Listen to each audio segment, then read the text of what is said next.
Vamos a ver los derechos, obligaciones y prohibiciones de los propietarios. Con respecto a los derechos de los propietarios, el artículo 2037 dice que los propietarios tienen el derecho de usar, gozar y disponer material y jurídicamente de la unidad funcional, obviamente con las limitaciones establecidas por la ley y por el reglamento. El artículo 2045 nos va a hablar de distintos tipos de actos de administración y de disposición jurídica que puede hacer el titular de la unidad funcional sin necesitar ningún consentimiento de los demás cotitulares. Ahora sí, aclara el código que cuando el titular haga algún tipo de acto jurídico sobre la unidad funcional, estará afectando tanto partes privativas como partes comunes porque forman un todo inseparable. ¿Puede tener más derechos? Obviamente deberemos ver los que puedan surgir del reglamento de propiedad horizontal. Con respecto a las obligaciones, van a estar establecidas dentro del artículo 2046. Estas obligaciones no son taxativas, sino que son meramente enunciativas y podremos tener más obligaciones que surjan tanto del reglamento de propiedad horizontal como del reglamento interno, como lo establece el artículo 2046 inciso A, que dice que los propietarios tienen la obligación de respetar lo que diga el reglamento de propiedad horizontal como el reglamento interno si lo hubiera.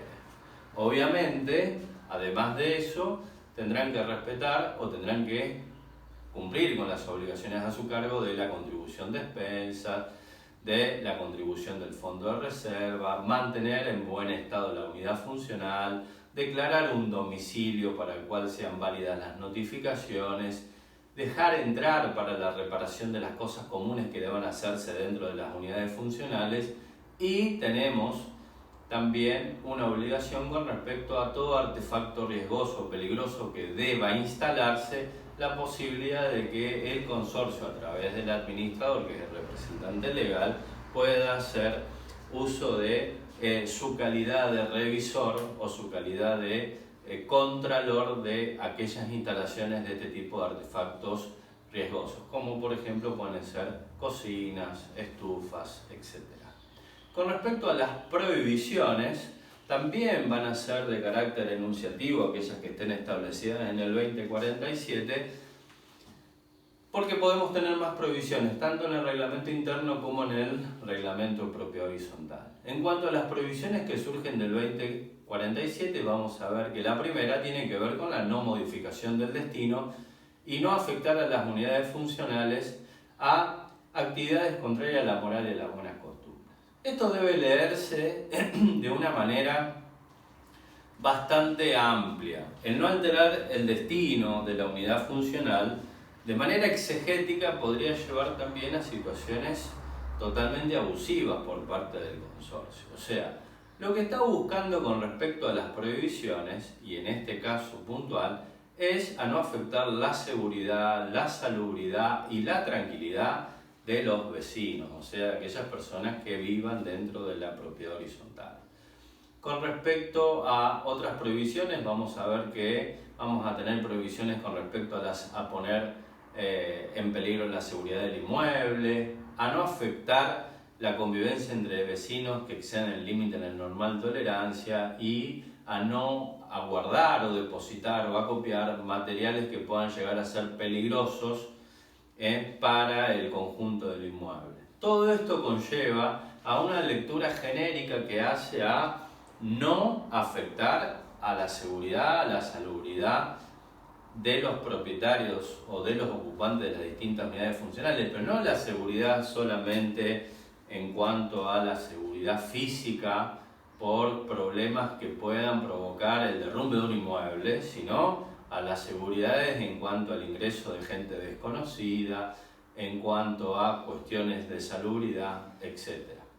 Con respecto a esto, entonces tenemos un panorama bastante genérico en cuanto a lo que tiene que ver sobre los derechos, obligaciones y prohibiciones. Hay un párrafo aparte que no podemos soslayar que tiene que ver con el reglamento interno. ¿Por qué? Porque el código lo nombra en este inciso A del 2046, pero no dice absolutamente nada. No dice qué es, cuál es su naturaleza jurídica, qué tipo de formalidad debe tener, cómo debe estar redactado y demás. Algunas apreciaciones podemos hacer. Obviamente que el reglamento interno es un convenio, es un contrato entre partes por los cuales los propietarios establecen algunas normas de convivencia. Entendemos que los reglamentos internos están redactados de manera prohibitiva, donde generalmente establece un régimen sancionatorio, pero que no permite el derecho de defensa por parte de los imposibles sancionados.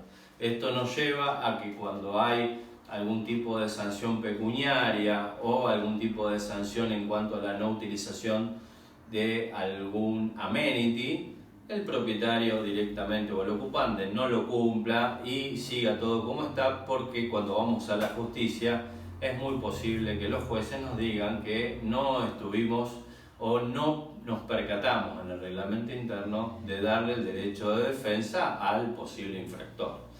O sea, hay muchas cuestiones con respecto al reglamento interno para traer en este tipo de situación. Ejemplo, ¿cuál es la formalidad? Porque el reglamento interno es un contrato que va a ser oponible. Aquellas personas que lo hayan aceptado en asamblea o por la imposición del desarrollador del negocio inmobiliario, pero puede ser que también afecte a personas que directamente no hayan participado.